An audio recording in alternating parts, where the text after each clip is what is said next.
Hello everyone, I am live yet again and this is one of my authors chats of the week. And this week's authors chat, I will be keeping an eye out for my co-host and we'll be talking about books, writing, publishing, and everything in between. And we'll go from there. Right now I'm very excited. I actually just finished going through the audio files for my upcoming audiobook, which is the second book of the Incarn Saga series, my Dark Shifter Fantasy, Uyir's Fangs, and that was about 15 and a half hours worth of listening time, so I am thrilled to get things approved and start distributing that audiobook hopefully before the end of the year. So that'll probably be my last official release for 2025 when it gets going. Hello. Hello. Hi, how are you? Good, how are you? I'm good. I don't know if you heard any of that stuff right beforehand, but today, just a few hours ago, finished listening through all those audio files for my next audiobook. So I'm at the moment being excited and then kind of feeling a little bit of a rush because I'm trying to get it out before the holidays, which are here if you think about it. I know how that is. But for anybody who doesn't know, I'll let you introduce yourself and what you write in just a moment. But how this kind of works is very conversational. If anybody in the chat pops up something bookish, I usually make note or try to answer any potential questions. And if this app is nice, I'll try to reshare this on my YouTube channel at a later date. But with all that said and done, I'll let you take things away and introduce yourself and what you write. Okay, well, I am Stacy Rush. I write dark and a very spicy romance. I've got, I think I'm up to 39 books out now. And yeah, I just write. That's all I do. I was going to say with 39 books, I don't know when you started publishing, but that's a decent number for any author. So there you go. 2018 is when I started, when I published my first one. So how many do you release a year? Because clearly you release multiple. Yes, I do. Now, from 2022 to 2024, I was also writing for iReader, the serialized, the chapter reading apps and stuff. And so they're very demanding. So I was putting out books putting out stories on them probably every 3 months. And then, so I'm slowly re-editing and bringing them out to print and stuff. So that's why I don't have 39 on Amazon on the Zon at the moment. Some of those titles are on the reading apps, which I'm slowly bringing over. But yeah, so I've written 39 titles. So that's still exciting. I mean, there are a lot of authors that have, when I ask that question, it sounds like it's a very basic question, like how many stories have you had? And it really does depend on how you view it, how many you have published, how many you have written, because there are a lot of authors who have written a bunch of stories that either are unpublished or they may never publish because maybe they were early on and trying to get into the groove of writing and figuring things out. But it is really neat to see. I actually am unfamiliar with that particular kind of writing platform you're talking about, but I do know that concept of producing, I guess, either chapters weekly and keeping up with the stories for your readership. And I've heard great things about utilizing those kind of platforms to launch your writing career. So how was that for you? I'm assuming you started with that. No, I didn't. I actually started writing. I self-published first. And then from 2020 to 2022, I just kind of got into a funk and didn't write anything at all. I stopped in the middle of my vampire series, The Elite, at book 7. I had gotten writer's block, and then I just kind of, I don't know if it was the whole COVID thing or what, but I just kind of went into a 2-year slump and started back up in 22 with Kindle Vella. And then from there, I went to Good Novel and iReader. And yeah, so I published books 1 through 6 in my vampire series and 2 from my Broken series, which those two are in the vault at the moment because I want to go in and reformat, rebrand, and all that good stuff with those two. They're earlier books, so they need work. But it wasn't until 2023 that I came to Book Talk and I really started to learn more because I was all on my own. I didn't know what the hell I was doing before that. Well, I feel like a lot of indie authors start out that way until they discover either the right group or the right platform. Yeah, I didn't know how to market, didn't know anything. So yeah, I came to Book Talk in 2023, and that's when I started meeting other authors. My very first PA started helping me, and I learned a lot from her.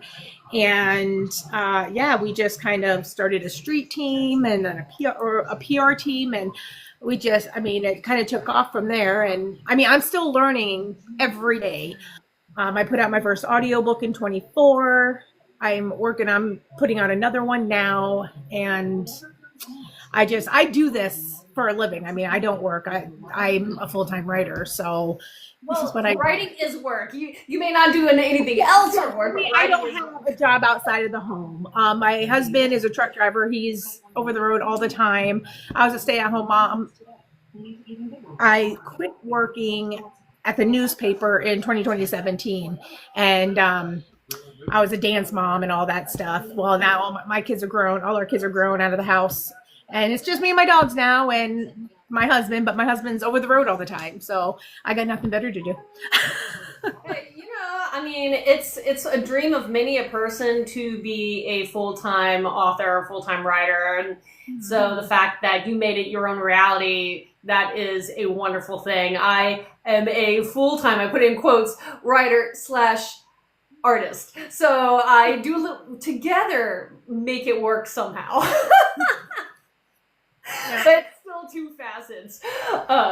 So that is really neat that you were able to do that and, find a passion for something to fill that time, especially now you said that your kids are grown and your husband's often away. I did see the question earlier on for one of my regulars who always loves to ask this to my co-hosts. What is your favorite aspect of world building personally? I hate world building. I absolutely hate it. That's why I will never write a fantasy. I won't. I don't have the patience. I really don't. I consider my writing unique. As a reader, I don't get into lots of narrative and, description. So I like fantasy. Don't get me wrong. I like fantasy. I don't read. It's not my favorite genre just because there's so much world building and I want to get right to it. I want to get to the story. I want to get to the character. I just want to get to it. And so that's how I write. I put in the most, whatever is the most important, of course, I need the characters to grow. I need a plot. I need all that stuff. I have all that stuff. But, going on and on about, world stuff is it's not me. And that's totally fine. It's funny just to talk to different authors who write totally different genres because some people love that. They would rather world build to tell the story. Other people, kind of like you, want to get to the meat of the characters because you do focus, you said, a little on the romantic side, which makes a lot of sense. And that's very important to deal with the characters and their relationships within. So you don't have to like world building. You don't have to necessarily do much of it. But even when you write, you set them in some place. So in some way, shape, or form, you're creating a world, even if it's a variation of our own. So the series I'm working on now, the Knights Hall series, Unholy Gods, that's 4 airs. And so that is the most world building I've done so far in a while. No, sorry, that's a lie. I did have my vampire once too, but I've been working on that. I'm still working on that series. I'm about ready to start on book 10 here in just a couple months. So, and that's the one I started way back in 2017. So, but there is, this one is, about 4 airs they run the town of night, and it's a dark urban romance. So it's kind of like a Gotham City vibe type going on. So I mean, there is a little bit of world building, I guess. I don't consider that world building. I consider fantasy way world building because that's a different level of it. And I commend you guys for writing that, because I could never have the patience. I don't even care much for slow burns. The medium burns I'm good with. But slow burns, not so much. But the story is going to be really, really good to keep me reading one. I mean, I'm not saying that I've never read a slow burn, because I haven't. I've read very good slow burns, but the story has to be really good to keep my attention. Yeah, you like the steam and the spice. I get it. I do see the question. Attention span or something. I don't know. But like when I'm writing, like I'm not one when somebody walks into a room to sit there and describe the whole room, every single detail. That's not me. I just briefly describe it, especially if it's something that's going to come into play later on into the story or whatever. And I leave it I give it just enough for the reader to kind of picture it, because I also like making my own vision of what I'm reading too. So because my vision isn't the same as what somebody else may like, or Yeah. No, and that's the thing, is like, no, there's never going to be a book that everybody's going to love, and vice versa. It's just like, and not, you're not going to love every book. It's just the way it is. But you find your right readership, and hopefully you, as a reader, find the right books, and writers find the right stories to tell. Now, I did see a couple questions pop in. I love chatty grips. One was, what has been your favorite book or series to write to date? Because now you have a number of stories under your belt so far. Do you have a favorite? I absolutely I've got a couple. But my all-time favorite would be my Twisted duet and novella. That one is very near and dear to me, to my heart, because it I wrote that because of my best friend, who's no longer with us, and it's just a lot of stuff that she dealt with in her life, and so my character deals with that in her life, and my character comes out strong. And I mean, she goes through some shit. She goes through like a self-discovery journey, and she has obstacles after obstacles, getting into her way. And that would be my all-time favorite. I can see it's very dear to your heart. Yeah, I can understand that. My next one would be my very newest one, my novella, because I had to prove my team wrong that I could write a novella, because I write weekly ones. And I'm not talking about the novellas that go with a series, because I've written two other novellas, one in the middle of the Twisted, but that had to go with that. So it wasn't a standalone. Okay. This was okay, I got it, yeah. And then the other one was as an extended epilogue, kind of, but this one was a standalone novella. And I wrote it to get back at them. To do this. I love challenges. I love challenges yourself or induced by other people. But to answer that earlier question for me, I guess my favorite book is always the one I'm working on, I feel like, because it's always that kind of excitement of something new. But with that said, I'm super thrilled that my latest complete book series, my Viking fantasy, are now going to be turned into special editions. So if you see my page and like 1,002 post about it, it's because the campaign's on right now. And so that's what, I'm sad about that. But really is whatever I'm working on currently is always that kind of that new, fresh excitement, I think, when I'm working on a story. But I see, again, another question. What book has made you cry the most? Twisted. Aww. Twisted Hunger. Yep. I should say, well, Twisted Hunger, but Twisted Bonds, the last one in the duet. That one really. And I mean, you scroll way back into my TikTok, you'll see the videos that I make on it. And even when some of my PR team posts about it, I still tear up because I mean I miss writing those characters and everything that happens in that story. So that one is one I cried the most. I almost cry if there's a sad scene in one of my books. Even it could just be the tiniest sad scene. I'm crying. I'm very emotional when I write my books.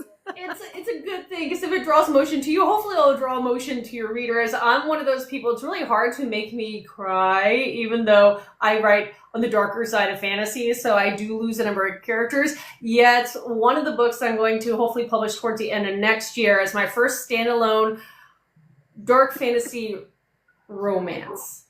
And or romantic, I should say, romantic dark fantasy, because it's not necessarily happy, so it's not necessarily like a romantasy or anything like that. But that one I've edited multiple times, and every time I get to the end, it still gets me every time. I'm like, wow, this has never happened before. My heart.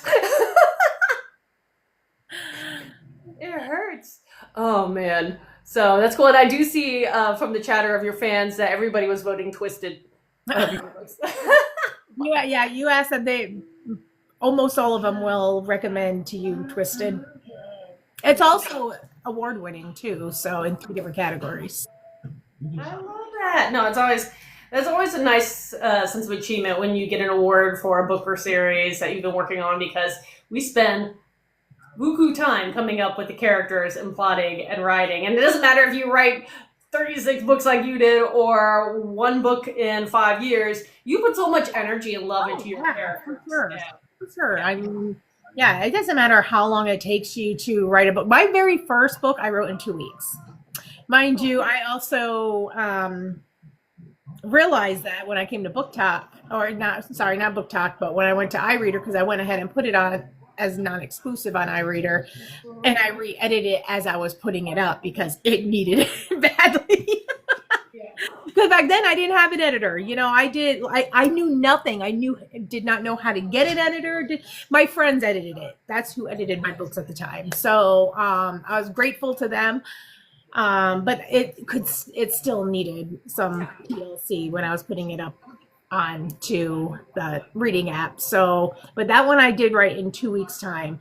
But it doesn't matter how long, whether it's 2 weeks or a year or 10 years, whatever. I mean, that's still your baby. Still, sometimes it takes people longer to write. I mean, I'm constantly having characters talking to me in my head. I have so many whips going on. That's true. You're gonna get whiplash. They're not happy with me because I keep adding more and more. No, it's true. Like that is I know writers, I think, go into 2 different brain sets. There's the ones who do struggle from writer's block, and at some point it will happen to me. Thankfully, so far it hasn't, because I'm going the opposite way, where I have too many stories and I can't keep up. And it was just the other day, my husband and I were driving down the road, and I don't know, I think he spurted. He had like this idea pop in his head. He said it, and then we started going back and forth. And he looked at me. He's like, "You should write this like right away." And I looked at him. I was like, "Are you going to co-write it with me? Because do you know how many projects I have on the docket right now?" Anywho, but it is fun to see those kind of things. So I want to ask you, what made you decide to write your first story? Like, what was it that was like, oh, now I have this time, I'm going to be a writer? That's what you chose. What was it? Well, okay, so my mom got me hooked on reading when I was about 16. It took that long for me to like reading at all, and it was V.C. Andrews series. It was my very first series that I fell in love with, and then I started reading historical romance and stuff. I didn't actually come to really dark romance until I came to Book Talk, believe it or not. But so back then I tried my hand at writing, like literally writing in a notebook. And every once in a while I find that notebook and I keep misplacing it. One of these days I'm going to put it in my office when I find it again. But that one was like a time travel historical type thing. I don't know what I was thinking at the time, but whatever. I only wrote I don't even think I wrote 2 chapters. But then I stopped, whatever. I only did that because I was grounded for like a whole month and nothing else to do. But I've always wanted to write. Like I took creative writing in college, and my professor had like I didn't know what the hell I was doing at that time, mind you, but he loved my stories. And again, I just put it to the back. I mean, I was also a mom raising kids, so I mean, I've always wanted to write, but I never thought that I could never be an author. Back then I didn't even know what self-publishing was.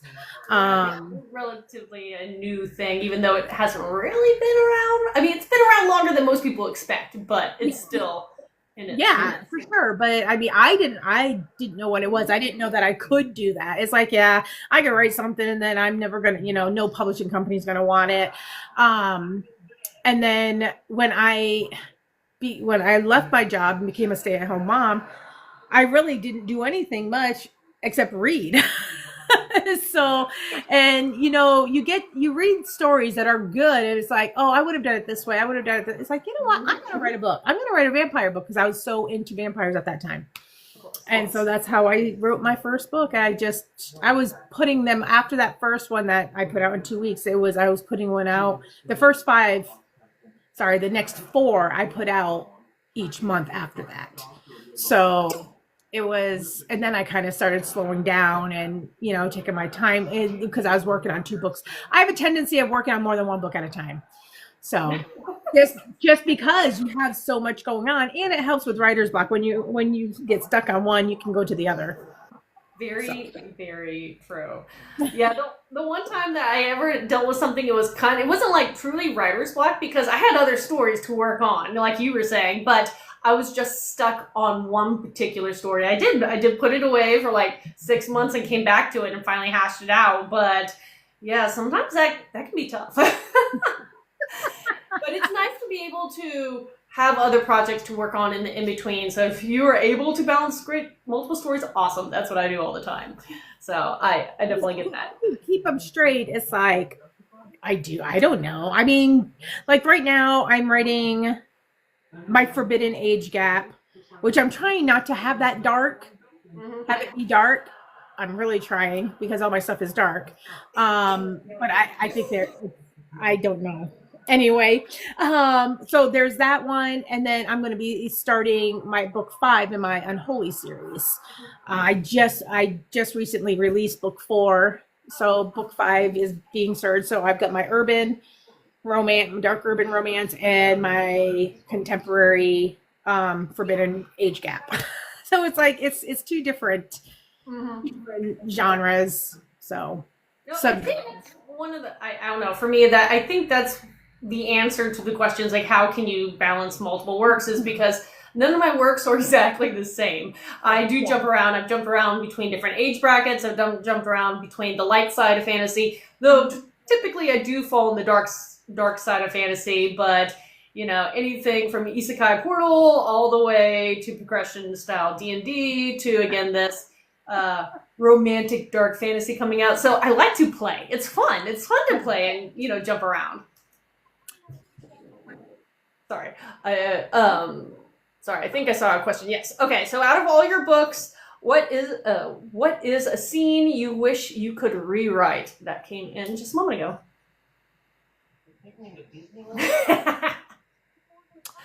That I could rewrite? Okay, now I have to think about this too. Okay. I don't think there would be a scene that I would rewrite. I think the way, so going back to Twisted, that one could have ended 2 different ways. My readers are pissed because of how it ended, but it was always meant to be written that way. Like it was always meant to end that way. But the story had taken such a turn that I wasn't sure if it was still going to end that way.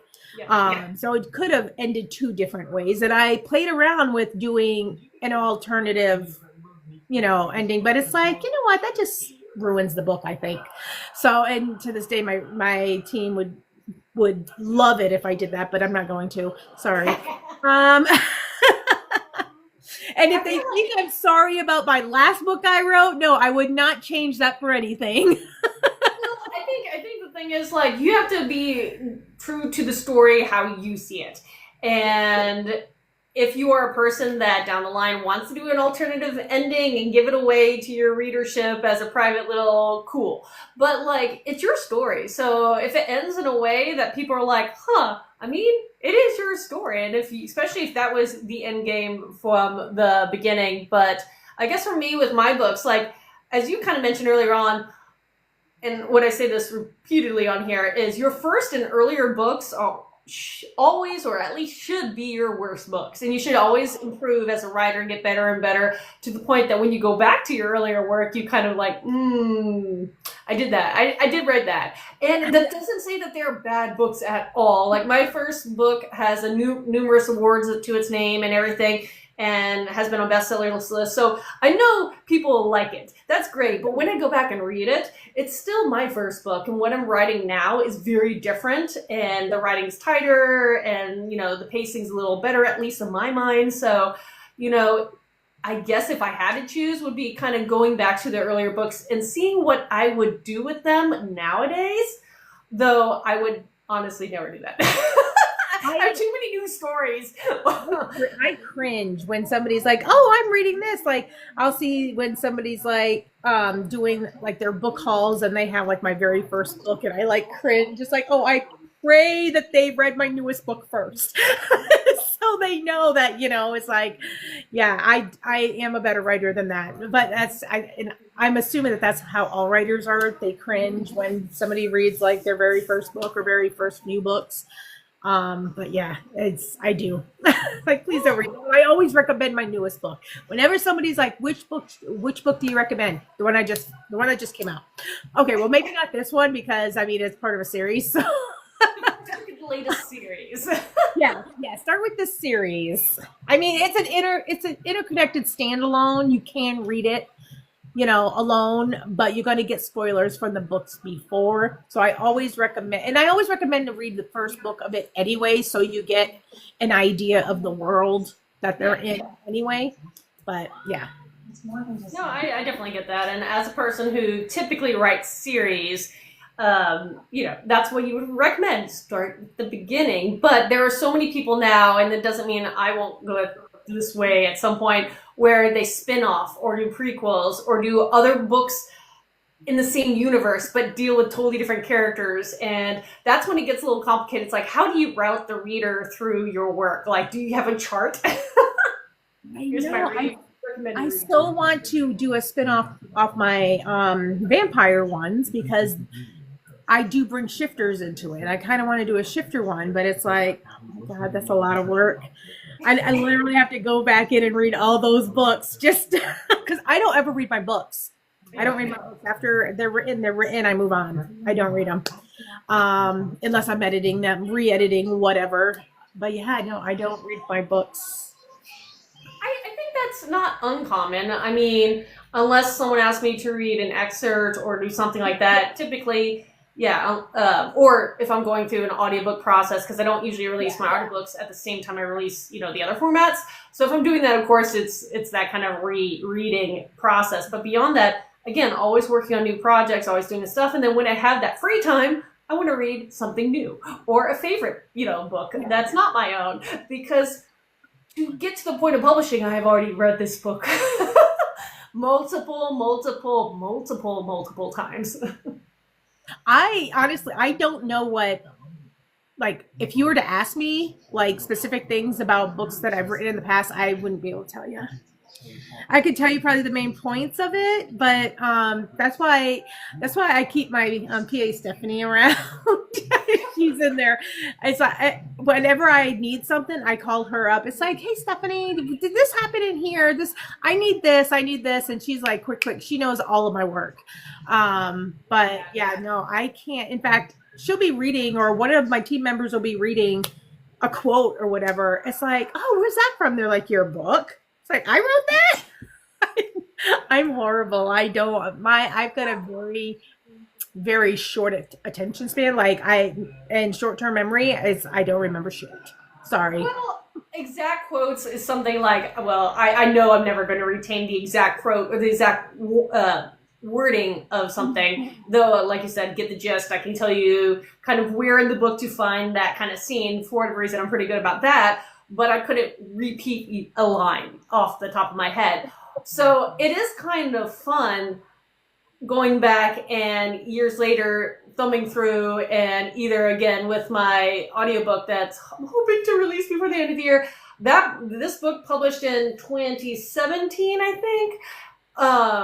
And I going back and listening to the audiobook, I was ready to cringe more than I am, because I was just like, this is my second book and I'm getting to this audiobook years and years later. I have so many other audiobooks in my other series, but finally getting to this one, and every so often you get to a scene, you're like, oh wow, that sounded beautiful. That was lovely. Where did that come from? Oh, I guess I did write that. Sometimes it's fun to go back, but no, I definitely get that. You don't have to go back and reread all your books. But you've mentioned which book is your kind of more or less favorite passionate story, but do you have a favorite? And I hate to ask this question because I hate being asked this question. Who's your favorite character or characters? This is actually easy. This is actually easy enough. Is it good for you? So Twisted is my favorite series, and I love Ryan the FMC in there and everything. But I do love my very first MMC in my Knights Hall series, Nyx. He's dark, he's broody, he's an asshole. I love him. Female wise, my favorite female would also be from the Knights Hall series, and that's Amara. That's their little devil. That's their little 5-foot tall unaliver. She does all the unaliving for them. She unalives the bad people. They go after the bad people, and she has fun doing it. She's sassy. She wears all leather. Rides a motorcycle. She loves her knives. Those two are my favorite characters. Are you an author that ever gets character art made? Because that's something that it took me years and years to finally make that step to do. And I'm like, man, I wish I started this a lot earlier, because it's really kind of neat to have artists, create a visual representation in your work. So I don't know if you've ever done that with any of your books or series. Although mine are not safe for work arts. It makes sense for your genre. I do have a few that I actually started with my Saints and Sinners ones. I did those myself. They were just like Canva made or whatever. So I do want to get character art on those eventually. I don't have character art on all of my stuff as of yet. I'm slowly working on it, but I do have a guy that does do my character art for my I keep wanting to call it Knights Hall. It is Knights Hall series, but I keep wanting to call it Unholy God series, but it's the Knights Hall series. He does that for me. And then because I have so many, I bring out so many books. I have another lady that's working on one for The Sinner in Me, which is the novella. So I kind of got to look around, so I'm not taken up all the time on my one artist. So yeah, I really like having my art, but it's usually the not safe for work art. I mean, again, it makes sense for your genres. So, it's what your readership, I'm assuming, wants. And I would love to learn how to do that. I'm not an artist by any means. I do my own book covers. I learned how to do my formatting. I wish I could learn to do my own art. But that takes a little bit more talent than what I've got. Well, it is also interesting because to make a good book cover in your particular genre and subgenre, there's not just the talent of you need to be a good artist. You need to know your subgenre and genre and be able to do that style art. Like, I'm an artist. I do pet portraiture all the time. But that's not what I need for book covers. So I'm not going to do my own book cover. I'm not going to do my own character art. I'm going to hire someone else to do those things. It is if that's the kind of book cover you want, but that's not the kind of book cover I want. I don't do my characters on my, book covers or anything. But yeah, no, you're right. It's they're book covers. That's designing something. Character art. That's drawing something. That's from scratch. Yeah, no, I don't have that talent. I do not have that talent at all. So I definitely get that. So let me ask, what is one thing that you wish you knew at the beginning of your writing journey that you're like, wow, if I knew that then, that would be great. For me, I'll just give you an example. For me, it would be, I wish I knew I should start building the term platform, building a following even before I started publishing books. I never thought about it. I didn't realize you could do it. And then I published my first book, sat around for 2 years, wondered why no one was buying the book. It was because I wasn't marketing. I had no clue. So that's one thing I wish I knew from the get-go. that would be it, because again, like I said, I mean, I had my close friends that they were reading my books, but that's really about it. Because I didn't know how to do all the marketing. Now it's like I do not know what I would do without my teams, my PR team and my street teams. They are such lifesavers. Like I wouldn't be able to do half the stuff that I'm doing now if I didn't have them. So they're a huge part of my team. They're like a second family to me. And like anybody hurts them, that they got to come through me. So, like they, and don't come poaching my team members. They're mine. Nobody can have them. That's all fair. That's all fair. Now, I don't care. You can art for other people. You can be on other people's street teams. That's fine.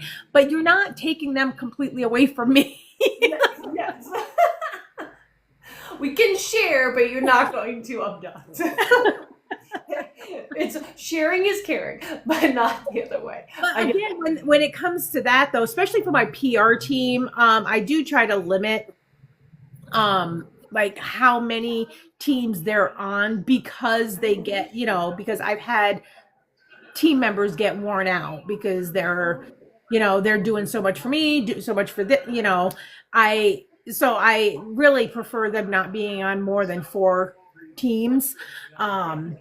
I don't even prefer that, but it is what it is. I've had a team member that had so much anxiety, and she was on meds. I don't want that. That's not. I don't want to run anybody down, because on my team, they're putting out 3 videos a week. And especially during release week, they're releasing every single day up until release, and then every single day for a week after release. And then it goes back to normal. But and if they're doing that for 4, 5, 6, 7 different teams, they get run down. So that's, really the only thing that I ask them not to do is that, don't wear yourself down by joining all these teams. I get that, you love authors, and that's perfectly fine. You want to leave mine for a little bit or whatever and go help somebody else, go and then come back, whatever, but don't wear yourself down, because you're not going to be any good to me or yourself, especially if you have family and all that stuff, because family always comes first regardless, and your health, whatever. Yeah. Health is key for everybody out there. But yeah, writing is one of those things writing is such a individual, almost isolating thing, especially if you're like me and I'm an extrovert. It's a very quiet, personal thing. Yet being an author does not need to be. And I think a lot of authors benefit when you have that community, that bookish family, if you will, kind of being there for you and helping you out in order for you to be successful. Now, I did see a question from Stephanie. It looks like, out of all your books, which scene was your favorite to write? She also says, love you, Stacy. The best scene, that would be the scene in my novella, the end. That's just because I knew it was going to piss my team off. Mind you, my team, I love them to death, but they went and made shirts that say, Stacy Rush gives me trust issues. I love it. So hence why I wrote this novella, and I enjoyed every moment of writing the scene at the end of that book. So that would have to be my favorite scene of all times. That's great. I love that. And I love the idea of having t-shirts made. Yep. You wouldn't until they make it of you. Well, I already know. It's just like if you've read a few of my stuff, I was like, unless you're doing my YA side of things, everything else is just like, understand you may enjoy a character, they may not make it. That's my rule. Sometimes I've been joking around, especially for some of my upcoming works, that I need to send anytime I send signed copies or physical copies out. Tuck in one of those little tissue boxes, those little personal tissue packs with it, and be like, you'll need this. Be wary. I see Penny Lynn said, what is one piece of advice you would give to a new / inspiring writer? Just write it. I mean, I have a few things actually. Just write it. There's so many people that want to write that, have a passion for it, but then they think it's no good or whatever, or they write it and they just, push it away and don't do anything with it. But and that, I mean, that they may just be writing for themselves, and that's great too. But don't be afraid to self-publish it and see where it'll take you, because I mean, you never know. If it could be like #1 hit, you don't know. Just if you're very passionate about it, do it. Don't listen to others. Don't let others say you can't do it. Just do it. But also don't. Oh my God, my mind went completely blank.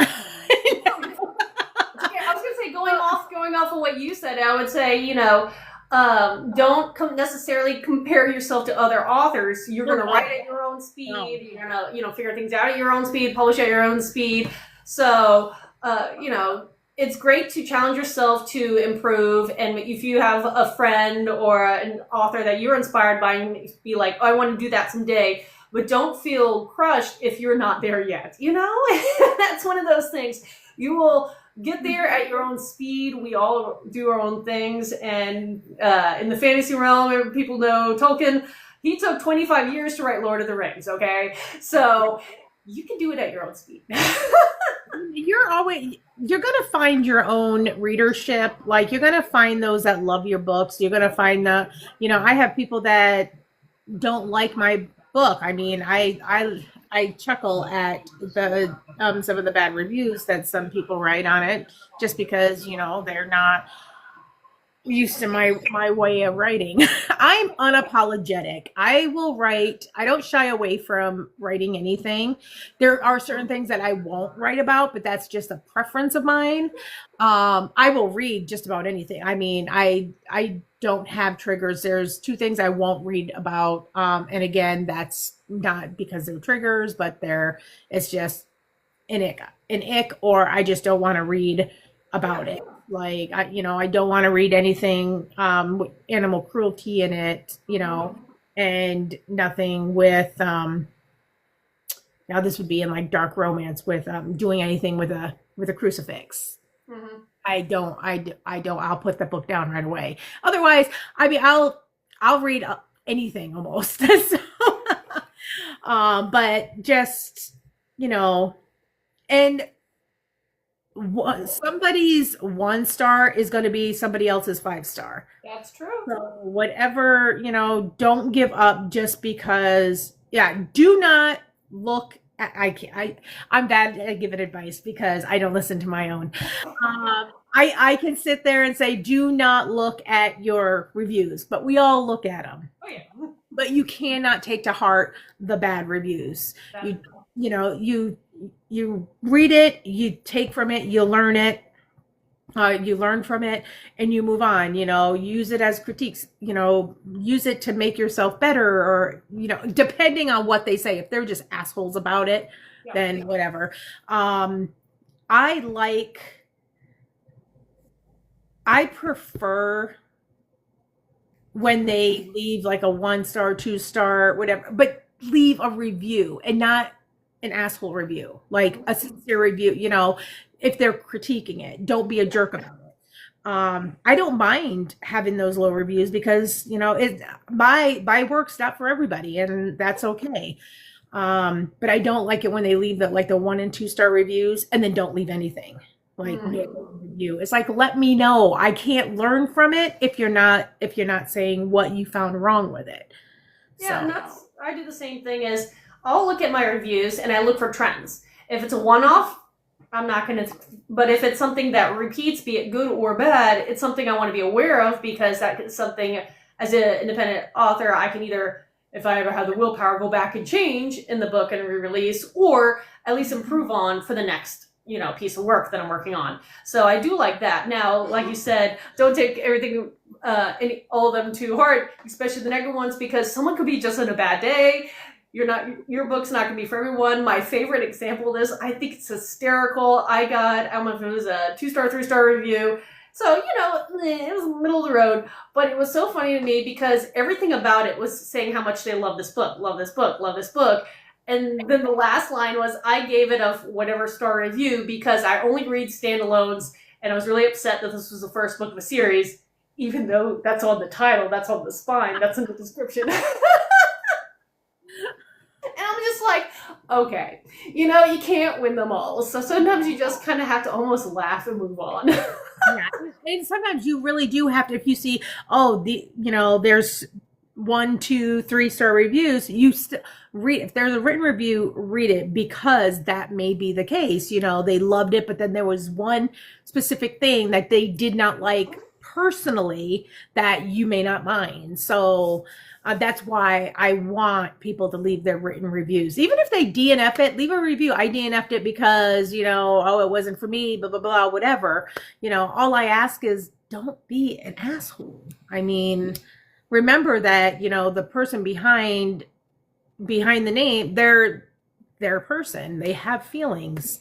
So just because you didn't like it, you didn't like it. Yeah. I agree with that 100%. Now, since the hour is rushing by, I have a couple questions I always like to ask before the end of it. Again, if I'm able to share this later on my YouTube channel.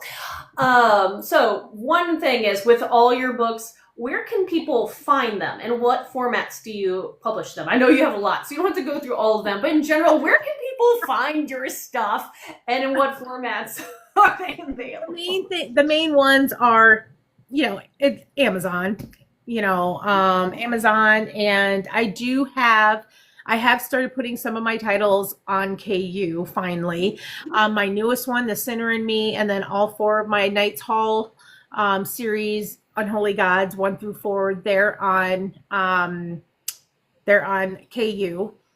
You can get them in print on Amazon. You can also get it on my website. I've got a Shopify account, which you can find in my Schmink tree in my bio. But you can get some of my ebooks too from my website if you want. Not the ones that are on KU, obviously, but there are books that are not on KU mainly before they've already been pirated, and I haven't been able to take them down, so I can't put them up on KU. So that's those are the main places. Obviously, you can get them on Barnes and Noble online and stuff like that, but mainly Amazon, some on KU, and then my website. Yes, and that's always important to know, because if anybody listens to this and doesn't know, some of the best ways you can support an author is by direct. Yep, and I do pitch out there as a person who also has a bookshop, so I understand that. I mean, when you order from me, you get the signed copies and you get goodies too. So for the same price as what you get over there. Well, obviously, you pay shipping, but that's about it. But you get a signed copy and swag. I do have an audio book out, My Saints and Sinners, which is my spiciest book, one of my 2 spiciest books. So please be warned. That is out on audio. You can find that almost anywhere audio, because that's non-exclusive to Audible. So, but you can find it on Amazon, Audible, anywhere, Google Play, anywhere. I think it's in the libraries and all that stuff. And then I'm working on getting another title out. I'm working with somebody I don't know if I can say right now, so I'm just gonna right now. Okay. So I get that. I wonder, it just popped in my head, because I know certain apps and platforms and all that kind of stuff don't like certain terms. That's why we get around with like chili peppers or spice and all kind of stuff. I wonder if it would be kind of cool to come up with like some kind of image on Canva or something. It's like the author's rating of, and you have your spice level with the chili peppers and all that, and then put that, so people can like see that places, because sometimes you're allowed to upload images on like Zon, and you're obviously, if you have a website and everything, and just like here's just in case you don't know, this is the author's rating. Now everybody, when it comes to spice, has a different rating. It's all personal what people can handle, but I mean, because I don't have that. I have all my trigger menus on my website, but I should probably little emojis, little chili peppers, or little, the my website. So I know nothing about that stuff. So I always tell Jesse, it's like, hey Jesse, write this down. So yeah, that's a good thing to do on my website. That is I don't know, I just thought it was like, that would be kind of smart. I'm like, for me, I'm wondering, like, man, I should do that with like, with underlining, you'd have like the crossbones and like, all the little emojis that people will get it, but maybe a bot won't understand. Right. And that is a good idea though. To go around that. Anyhow, my idea of the day. I always popped up with random things in these lives. So that's my freebie idea of the day. I don't know. Anywho, where was I? Oh, also, one of the other questions I love to ask is, outside of Book Talk, I know some people hang out outside of Book Talk. Outside of Book Talk, where else can you be found? Do you have a website, newsletter, other socials? Where can people support you? I am on IG and the Book of Faces. Sorry. You can find me at author Stacy Rush. That's where I'm at all across socials. Just look up author Stacy Rush and you'll find me. We also, as you know, I also co-host, do co-hosting with Jeanette T. Queen. Yeah. Friday night, we talk to bookish people, authors, narrators, book vendors, cover model, and if it has to do with the book community, we narrate you. Oh my God, we just came off of narrator November, so it's like all about narrators.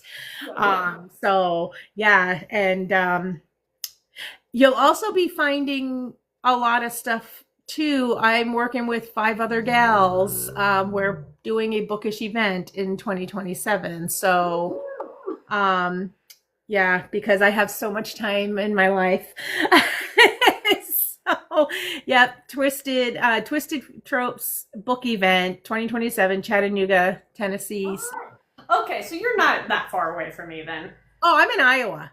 Oh, okay. Then you were far away. I was gonna say, why did you pick Chattanooga? Because we're working with C.L. Ledford.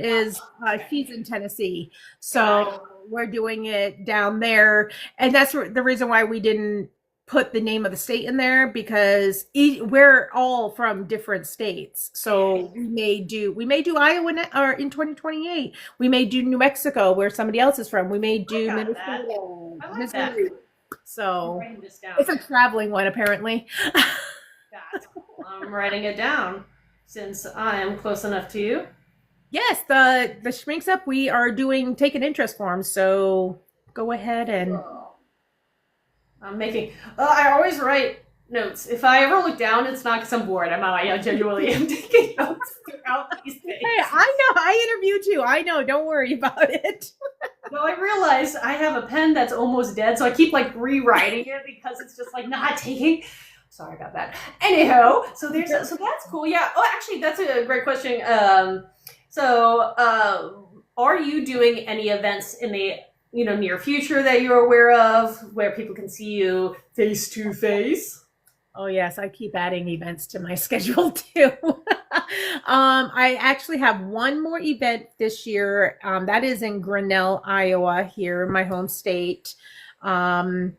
I don't know too much about it. I mean, I don't really, it was just kind of something that just came up.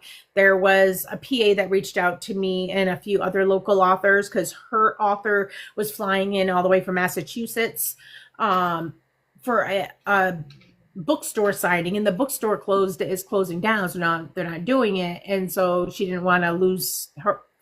I don't know. So she put together this event with about, I don't even know how many authors. So it was just like a small, intimate one in Grinnell, Iowa, December 12th through the 14th. So, I mean, I guess it is a whole weekend.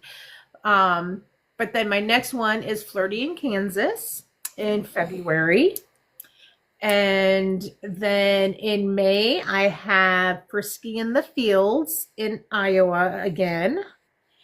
June, I'll be at RAR in Georgia. July, I'll be at Rebels and Realms in Arkansas. August, I will be at Romance Rendezvous Book Blast, which is here in Iowa. And then trying to remember what September I will be. Where am I going to be? Oh, in Nebraska at the Big O. October I will be at Books and Bourbon in Kentucky. Nice. That one is something that sounds awesome, but I also love Kentucky and bourbon. So it's all to me.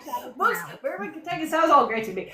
But yeah, so no, it definitely sounds like you have a full lineup. I know right now I love doing live events, though I'm always tentative about like overdoing it because I've been trying to keep that word. It's called balance in my life. But yeah, there are definitely some events coming up next year. I just got accepted to, I saw you up here, Dragon Con. So I just got that one in the mail last couple of days. So I'm super excited about that. But somebody asked, the one in Kentucky is in Bardstown, Kentucky. Yeah. Sorry. Everybody's like, ooh, interesting. Make notes. Again, my 1002 notes. That is kind of fun. But yeah, I love that. I absolutely love that. Yes, I'll see you at Dragon. And let me ask you, and as well as everybody else that's out here, is there any topic you wanted to cover that we haven't covered tonight, or any questions you wanted to ask that you haven't had a chance to ask? Because this is that perfect time to do all of the above. Yeah, no. You did good. I mean, I don't do many of these. Like, I'm not a guest on many of these. I'm the host, but I don't do too many. I want to do more, but no, I don't. You did very well. But it's just like I like to just go where the night takes me. It's like it all depends also on who am I hanging out with, because some people are a little more tentative, other people are just very comfortable and talkative. So it depends on night. So I love those. I did see someone say, "Do you want to come to Philly?" Inviting you up that way. So, they're going to try to get you all across the states. I know. I've got somebody that wants me to come to Maryland, and I'll be going to Texas in 2027. I'm not going to say which one because I've not been announced yet in that one. But, so yeah, I do have a few in 2027 that I can't quite say, except for my own, the Twisted Tropes, so book event. But yeah, no, that's, I don't have anything else. I mean, I do, if you don't mind, I would like to throw out there, what we're looking for our book convention there in 2027. So, we're looking for authors, narrators, influencers, book vendors, and masked influencers. We're looking for that. So Mask Talk, if you're listening, fill out the form if you're interested. We've got some fun things happening. So yeah. I love that. Yes. Always never feel bad about promoting any of your projects and what you're doing. And it's like one of those things is like, I'm on this all the time, and I usually love to, highlight whoever I'm talking to. And it's like half the time I have to remind myself, oh, if I have something going on, like, the special edition thing that's going on right now for a limited time. I have to remind myself to like every so often do something like that. Oh my God, yes. I mean, I briefly mentioned it too, but I just had a new release.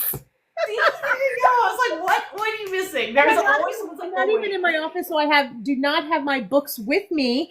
But actually, hold on. Drum roll, please. This is not my new release, but this is book 1. This in the Knights Hall series. This is Reclaiming. Each book has like this. Book 1 is Step Siblings. Book 2 is Stalker Captivity. Book 3 is Best Friend Sibling, or Sibling's Best Friend, however you want to look at it. Trauma, past trauma, stuff like that. Book 4 is Reverse Age Gap and Arranged Marriage. And that's the one that just came out on the 30th. So nice. That is a brand new release. Yes, I know. That's what I'm saying. It's like I've got so much stuff going on. That's why I'm so thankful for my teams, because they are knocking it out of the park for me. But yes, book 4 just came out, and again, you do not have to read the other 3 to read that one first, but I do recommend it just so you don't get spoilers, and because all of the characters are throughout. They're 4 best friends, 4 heirs to the town. They live in one big hall called Knights Hall. So that's, it's like a big happy family. And each book takes after an heir, and I just finished the 4th heir, and now it's their little unaliver. That's getting hers, and I'm hoping that'll be out this spring. But so book 4 just came out. They're on KU, so if you have KU, go ahead and check them out. Yeah, I mean, it's a holiday season. Why not treat yourself to a new book? Exactly. And then again, my novella just went up onto KU. That is an erotic romance, although some people would say it's an erotic horror, but whatever. There's romance in it. But read your trigger warnings. I like using trigger menus, so I am not for the faint. My writing is not for the faint of heart. So if you have any triggers, please check them out. You'll find, for the most part, you'll find them in the beginning of the book, but you'll find the full list of them on my website. And like with this one, I think I have over 70 triggers for the full series. So just in case if there's something on there that is going to trigger you, then maybe you don't want to read the series, because I like to say that if you start reading it, you're going to want to keep reading the next one and the next one and the next one. That's my take on it. I mean, if you didn't think that, then why are you writing these books? No, right? You mean, I get it. I definitely get it. I love that. Since the hour has come to an end, unfortunately, you blink and it goes by so fast on these, I feel like. So I wanted to extend a thank you for coming out and hanging out tonight. I appreciate, getting to talk to you one-on-one and about all your different series and your 1,002 projects, and hearing about your amazing team and how it sounds like you've figured out the marketing thing that so many of us, even me sometimes, has a question mark. We're like, what is this? Not really. My team has, not me. I mean, but we're still constantly always changing it up, trying to find the right, niche and everything. So it's always a work in progress. But I mean, that's better than it was. Well, again, it's like you're always trying to challenge yourself to write a better book than before. You're always trying to figure out how to market yourself better than prior. It is a giant work in progress, and it's fun. It is challenging, frustrating sometimes, but still can be fun. Thank you so much for having me. It's been a blast, and I would so do this again. Well, please do. Like, as you now know, I love to do these weekly. I do try to plan them in advance, but anytime you want to do it, just let me know. We'll schedule you and talk some more. And for everybody that's hung out tonight, thank you so much for hanging out. It's been so much fun seeing your chatter and reading. I love the fact, especially anybody who has such passionate following. So thank you for being here, and it's been just a blast for me. Oh, thank you. And good night, everyone, and happy reading.